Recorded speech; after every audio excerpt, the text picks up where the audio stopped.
Hello दोस्तों, स्वागत है आज के मेरे इस वीडियो में। आज मैं फिर से लेकर आ गया हूँ अर्धवार्षिक परीक्षा 2023-24 कक्षा 11 सामान्य हिंदी का पेपर। और ये पेपर बहुत ही इम्पोर्टेंट पेपर है। ये बनारस में एक स्कूल में हुआ है और मैंने यहाँ पर जहाँ पर मैं रहता हूँ उस वहाँ पर एक छात्र से मैंने मांगा है।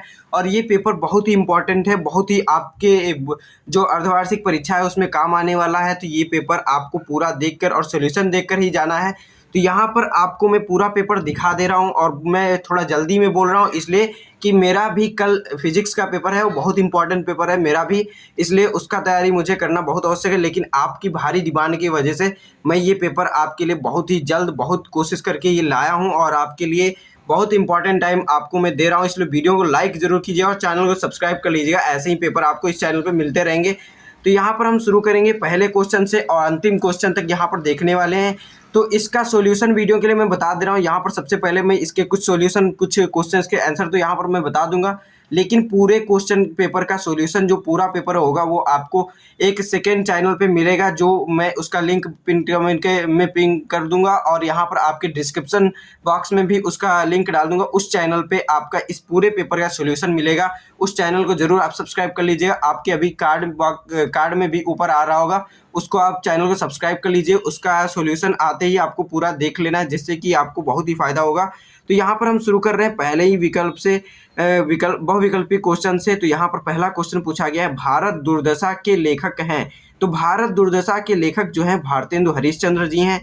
फिर आपका यहाँ पर अगला क्वेश्चन पूछा गया है, सरदार पूर्ण सिंह का लेखन युग है। तो सरदार पूर्ण सिंह जो हैं वो द्विवेदी युग के हैं, तो वो उन्होंने द्विवेदी युग में ही अपना लेखन कार्य किया है, इसलिए लेखन युग जो है वो द्विवेदी युग है। फिर आपका यहाँ पर अगला क्वेश्चन गा नंबर दिया गया है, हिंदी का प्रथम मौलिक उपन्यास है। तो बहुत ही इंपॉर्टेंट क्वेश्चन है ये, गा नंबर हिंदी का प्रथम मौलिक उपन्यास जो है परीक्षा गुरु है। फिर आपका यहाँ पर अगला क्वेश्चन पूछा गया है, घा नंबर गोदान किस विधा की रचना है। तो गोदान आपका उपन्यास विधा की रचना है मुंशी प्रेमचंद्र जी का। बहुत ही इंपॉर्टेंट ये गोदान है और इसमें से बहुत ही क्वेश्चन आता है, इसकी विधा पर ही उपन्यास है। ये आप बहुत जरूरी याद कर लीजिए, हमेशा काम आएगा आपको। तो यहाँ पर आपका अगला क्वेश्चन दिया गया है, एकांकी सम्राट कहा जाता है। तो एकांकी सम्राट रामकुमार वर्मा जी को कहा जाता है और इनका आपने पहले 9th क्लास में पढ़ा भी होगा, दीपदान। तो ये एकांकी सम्राट है रामकुमार वर्मा जी। फिर आपका यहाँ पर अगला क्वेश्चन, ये आपके पद्य खंड पे काव्य खंड पे आधारित 5 प्रश्न थे। इसके आपके इतिहास पे आपके गद्य खंड के इतिहास पर आधारित 5 प्रश्न हैं और यहाँ पर आपके पद्य खंड पे आधारित 5 प्रश्न हैं। और यहाँ पर मैं थोड़ा अटक जा रहा हूँ इसलिए क्योंकि मैं बहुत जल्दी में हूँ, इसलिए अटक रहा हूँ। लेकिन आपको ये वीडियो आराम से पूरे अच्छे से देखना है, जिससे कि आपको पूरा अच्छे से सॉल्यूशन पता हो जाए और आपके जो एग्ज़ाम में क्वेश्चन आने वाले हैं उनका आप सॉल्यूशन अच्छे से कर सकें। आपके एग्ज़ाम के लिए ऑल द बेस्ट। और यहाँ पर अब हम आगे क्वेश्चन की तरफ बढ़ रहे हैं। निम्नलिखित में से कौन सा प्रेमाश्री शाखा के कवि नहीं है। प्रेमाश्री शाखा के कवि नहीं है, तो यहाँ पर आपको बताना है कौन आपके यहाँ पर प्रेमाश्री शाखा के कवि नहीं। तो यहाँ पर आप देखेंगे ये टिक हल्का सा लगा दिख रहा है, जिस लड़के का ये एग्जाम पेपर है उसने लग रहा है इस पर टिक किया है, लेकिन ये आपका एकदम गलत है। ये प्रेमाश्री शाखा के कवि हैं, लेकिन यहाँ पर पूछा गया नहीं है। तो सूरदास जी जो हैं वो प्रेमाश्री शाखा के कवि नहीं है। इसका राइट विकल्प ये दूसरा वाला हो जाता है। फिर यहाँ पर आपका खा नंबर क्वेश्चन है, आदिकाल का एक नाम है। तो आदिकाल का क्या अगला नाम है, सिद्ध सामंत काल। सिद्ध सामंत काल आदिकाल का नाम है। फिर यहाँ पर आपका अगला क्वेश्चन दिया गया है, गा नंबर विनय पत्रिका के कवि हैं। तो विनय पत्रिका के कवि जो है यहाँ पर आपके तुलसीदास हैं। तो इसका राइट विकल्प ये हो जाता है। अब हम बढ़ते हैं अपने अगले क्वेश्चन की तरफ। फिर इसके बाद यहाँ पर आपका अगला क्वेश्चन दिया गया है, घा नंबर पृथ्वीराज रासो के रचनाकार हैं। तो पृथ्वीराज रासो के रचनाकार चंद्रबरदाई जी हैं। फिर आपका यहाँ पर अगला नंबर क्वेश्चन दिया गया है, अष्टछाप के कवियों का संबंध भक्ति काल की किस शाखा से। तो अष्टछाप के जो कवि हैं वो यहाँ पर आपके कृष्ण भक्ति शाखा से संबंधित हैं सभी लोग। तो यहाँ पर कृष्ण भक्ति शाखा ये सही हो जाएगा और ये वाला जो दूसरा टिक लगा है ये गलत है। यहाँ पर तीसरा वाला सही आंसर है। फिर यहाँ पर आपको एक गद्य खंड से आधारित एक प्रश्न पूछा जाता है जो 10 नंबर का होता है और इसमें से 5 प्रश्न पूछे जाते हैं जो 2-2 नंबर के होते हैं। यहाँ पर आपको एक गद्य खंड दे दिया गया है, इस पे आधारित आपके 5 प्रश्न पूछे गए हैं और इनके उत्तर आपको अपनी उत्तर पुस्तिका में लिखना बहुत इंपॉर्टेंट होता है, क्योंकि 10 नंबर का क्वेश्चन है और ये बहुत ही इंपॉर्टेंट क्वेश्चन है। तो इसको पूरी तरीके से आपको करना है। यहाँ पर आपको गद्य खंड दे दिया गया है, इसको आप अच्छे से पढ़ लीजिएगा। मेरे पास अभी इतना टाइम नहीं दे सकता हूँ मैं आपके लिए, इसके लिए माफ़ी चाहता हूँ। अगले वीडियो में आपको मैं फुल सॉल्यूशन दूंगा। अपना फिजिक्स का पेपर देने के बाद मैं आपके लिए पूरा सॉल्यूशन वीडियो आपके लिए ज़रूर अपलोड करूंगा। तो चैनल को ज़रूर सब्सक्राइब रखिएगा, वीडियो को अभी लाइक कर दीजिए। आपके लिए मैं इतना कार्य कर रहा हूँ तो इतना एक लाइक तो बनता है। फिर यहाँ पर आप देख लीजिए 5 प्रश्न इस तरीके से पूछे गए हैं, इनका आपको सभी का उत्तर देना है। इसी में से कुछ का उत्तर मिल जाएगा और कुछ को आपको याद होना चाहिए, जैसे कि पाठ का नाम, लेखक का नाम, ये सभी चीज़ें आपको याद होना चाहिए। तो उनमें से आपको यहाँ पर आंसर लिख देना है। फिर आपका इसी में अगर आपको ये वाला गद्य खंड नहीं आ रहा है तो यहाँ पर आप इसके अथवा में दूसरा गद्य खंड कर सकते हैं। इस तरीके से कर लेंगे। इस पर भी 5 प्रश्न दिए रहते हैं आधारित, इस पर आधारित। फिर इसी तरीके से आपके पद्य खंड से भी आधारित 5 प्रश्न आते हैं और एक पद्य खंड आता है, 2 पद्य खंड आते हैं जिसमें से आपको एक ही पद्य खंड करना है। ये भी 10 नंबर का क्वेश्चन होता है और यहाँ पर 5 प्रश्न पूछे जाते हैं 2-2 नंबर के, इसमें भी। तो इसी तरीके से आप देख सकते हैं यहाँ पर दिया गया है काव्य खंड, और यहाँ पर इसी तरीके से इसमें भी 5 प्रश्न पूछे गए हैं और अथवा वाले में भी इस तरीके से पद्य खंड दिया गया है और इस पर भी आधारित 5 प्रश्न पूछे गए हैं। फिर यहाँ पर आपका अगला क्वेश्चन दिया गया, बहुत ही इंपॉर्टेंट और बहुत ही मोस्ट इंपॉर्टेंट, जैसा कि आप जानते हैं 10 नंबर का यहाँ पर पूछा गया साहित्यिक परिचय, साहित्यिक परिचय और उनकी रचनाएं। तो यहाँ पर आपको इन तीनों जो आपके लेखक और कवि हैं, इन तीनों का मिक्स करके यहाँ पर पूछ लिया गया है। 10 नंबर में से आपको किसी एक लेखक या कवि का आपको साहित्यिक परिचय देते हुए उनकी प्रमुख रचनाएं लिखना है। तीनों आपको दे दिए गए हैं, बहुत ही इंपॉर्टेंट है।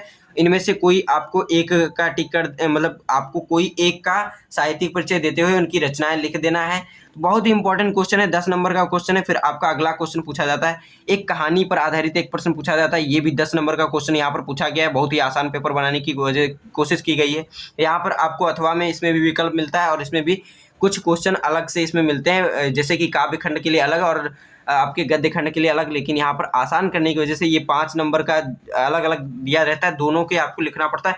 लेकिन यहाँ पर आपका पेपर आसान किया गया है और यहाँ पर इस तरीके से 10 नंबर का एक ही जीवन परिचय आपको लिखना है, साहित्यिक परिचय लिखना है और उनकी रचनाएं लिखनी। इसी तरीके से यहाँ पर बलिदान कहानी का सारांश अपने शब्दों में लिखना है। जो आप बलिदान कहानी पढ़े हैं उस पर उसका जो सारांश है वो आपको अपने शब्दों में लिख देना है और आपको 10 नंबर अच्छे से प्राप्त कर लेना है। फिर यहाँ पर आपको इसी तरीके से खंड कहा जाता है। यहाँ पर आपका संस्कृत खंड से एक गद्य खंड दिया रहता है, संस्कृत खंड का एक गद्य खंड, जिसमें अब आपको इसका पूरा हिंदी अनुवाद सा संदर्भ करना होता है। पूरा संदर्भ लिख करके इसका आपको हिंदी में अनुवाद करना रहता है। बस इसमें आपको 10 नंबर मिल जाएंगे, इसी तरीके से मिल जाता है।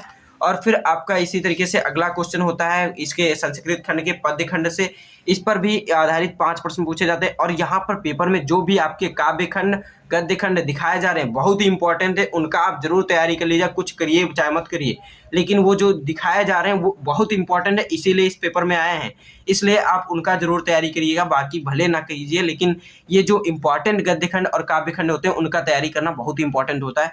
तो इनका तैयारी करके ही आपको पेपर में बैठना है। तो यहाँ पर आप देख लीजिए, ये आपका पद्य खंड संस्कृत से दे दिया गया है, इसका संदर्भ आपको हिंदी अनुवाद करना है।